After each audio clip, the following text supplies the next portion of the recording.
going on? Ivan here. I've been gone for a hot second, but I'm back, and I'm here backstage at So You Think You Can Dance, and it's off hours, and I got a special little treat for you. It's a little late. I'm in LA, by the way, if you didn't know. And yeah, let's see who it is.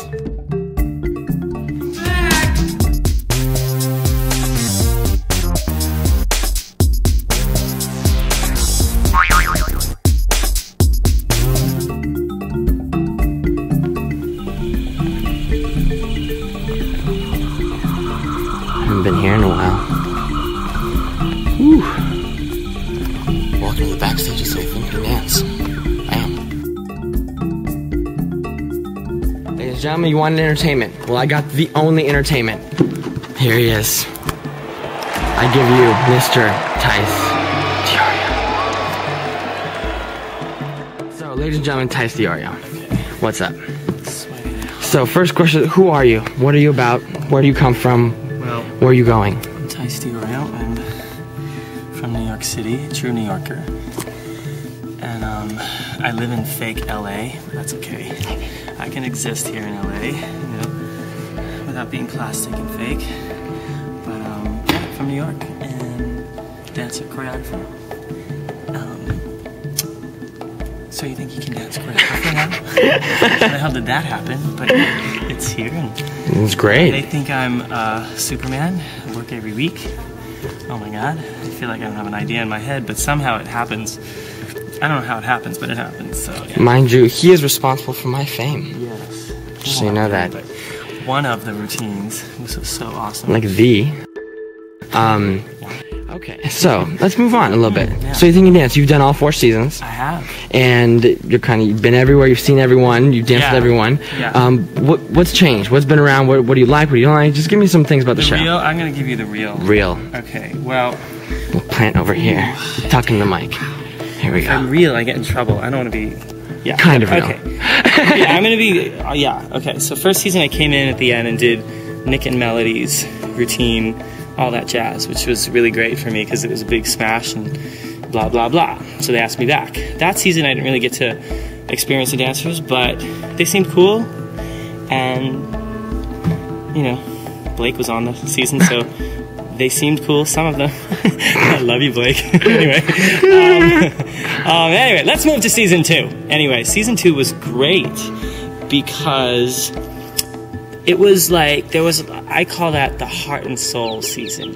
I don't think any, not even season 3 or 4 had that kind of magic. But you know what? They didn't have that magic at all. However, I look at it like this. No one's ever gonna be alike. Do you know what I mean? And so, yeah, we had some, I don't think any of the reactions for any of the routines on any seasons were like they were on season 2. And don't battle me because I know I'm right. I'm right. Okay? I'm definitely right. Don't even try it. Absolutely. Anyway, so yeah, the first tears happened on season 2. Like tears and like, oh my god, holy shit, you know, and like watching Heidi frickin' throw her guts up to do a contemporary, I mean, it was like painstaking and it was the real deal. So that was great. And the other great thing about season 2 was there was, you know, ballroom dancers all over the place, you know, standing right next to the dancers that have trained for years, like contemporary dancers, you know, and in a nutshell, season 2 was pretty much the shit. That's all. It absolutely was. Season 3 was a really strong season. However, I had some favorites, like people, maybe like 3 people, maybe, I think. I might have overshot that one by 2 people, maybe 3. Maybe I overshot it by 3 people. Potentially, I just lied. Anyway, I mean, but the real deal is this. There was a lot of attitude on season 3. There was a lot of attitude. Dancers getting in choreographers' faces and telling them off. And Yikes. so, you know, so whatever. You know, people getting caught up on their fame or whatever. You know what I mean? And then whatever. And then, but it was a good season. Like there was good talent, and yeah, it was great. Nothing bad really. But season 4, It's yet to come. There's something. We're halfway, almost. Season 4, it appeared to be like, it was like, what is this season doing? But in their defense, there is something really awesome about season 4. Completely awesome. I don't think there's any stars. Oh, well, there is a star, yeah. Actually, there is one. What's his name? Oh, Mark. He's a star. But, you know, it didn't have this, like, the Dannys and the Travises and the Ivans and the Heidis and all the people that were really proficient in their style. I don't think anybody's amazing in their style, but I think as a whole, they're powerful. So each season has their own little thing, which is good. Absolutely. Each season has their own thing, whatever that may be. And so... Nice. Oh, and whip it around. And... Scene.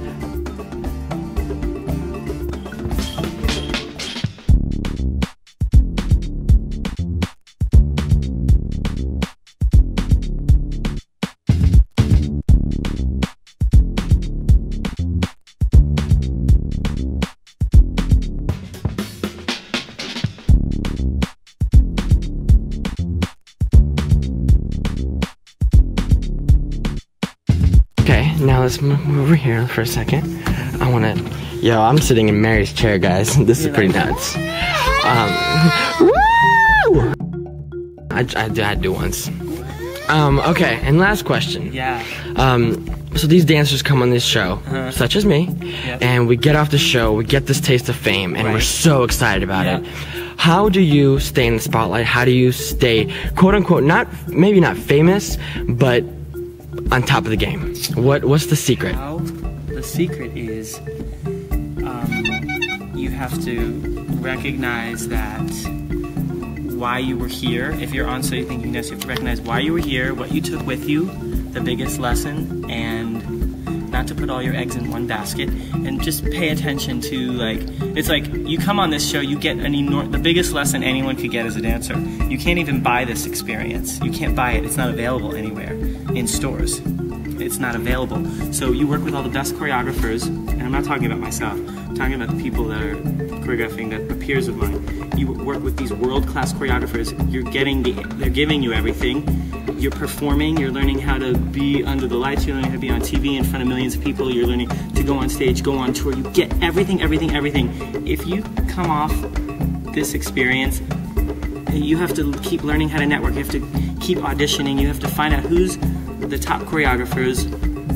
You know, you need to branch out, maybe, you know, because you're a personality on the TV, maybe you branch out into hosting. Maybe you put together a hosting reel. If you have a video camera, it's completely available. You go to Venice Beach and you start interviewing people and you put a package together, you find a video editor, he puts a thing together for you, you go online, you ask your agent about who's the best hosting agent, you get a meeting, you can get the meeting, it's all, you can do it all. You have to do the legwork. You have to, but I think people get confused being on the show and thinking, because I was on the show, because I was on this for weeks and people are talking about me, it's gonna happen. It's never gonna just come to you. It might. Somebody might get lucky, somebody might, you just never know. Am I talking too fast? No, you're good. People can rewind this, please. Anyway, so, you know, you have to do the legwork. Like for me as a choreographer, I didn't intend on being a choreographer at all. I thought, I don't even want to do this. But an experience fell in my lap, this fell in my lap, and I'm still trucking along too, but it's hard, like it is for a dancer, for a performer, to stay on top. But I just was like, I go at my own pace, and I look at what's around me, I look at what not to do, and I know what to do, and then I say to myself, I make it happen. Me. I make it happen. I don't wait on anyone. I can knock on the door. Oh, wait. Okay. I knock on the door. Ding dong. But really, you have to make it happen. You make it happen. You know, I hope you guys are writing this down. Take notes, kids. Really, you have to make it happen. That's really the truth. Because who wants to sit there and like call their agent every day and feel like they're bothering them? That's the most disgusting feeling in the world. Everybody knows that. Every dancer knows that. Do you want to call your agent and be like, hi, what's up? Hey, hi, remember me? Is there any, do you guys, hi? Hi, remember me? You don't want to do that. You want to be like, okay, I'm going to make it happen. And then this is what I said to myself as a choreographer.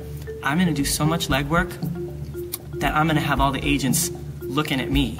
And then I choose, who I like. Because really, your agent works for you, right? Exactly. Somehow something gets twisted and they make you feel like you work for them. Yeah. But they work for you. So if you're out making your stuff happen, going on auditions, if you're finding out who's the best dancer, go see what they do, talk to them, you know, get in every class, get every style, start just mixing in the real deal and getting into what it is, you know, in the real sense, and then just get in every audition, get yourself out there, knock down doors. You have to be persistent in the best way. Don't listen to Blake.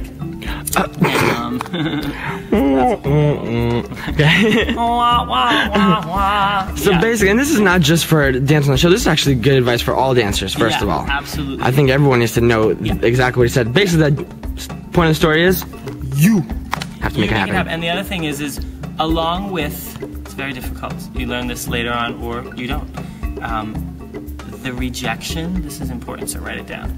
The rejection Wait, get a pen. Is part of the journey. So if you don't want it, and if you can't hack it, then you should definitely decide whether this is for you or not.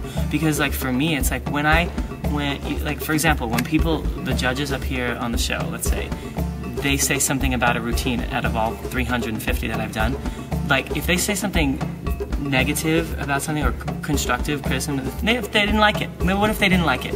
I honestly sit there and I can listen with open eyes and open ears because I'm an open soul. I'm open to getting better because that's my main objective. If I'm only there to be the best and to only be recognized because everybody should say I'm good, then that's not really real. So you have to be open to everything. If you get cut, great, awesome. Super. If you don't leave there thinking, why did I get cut?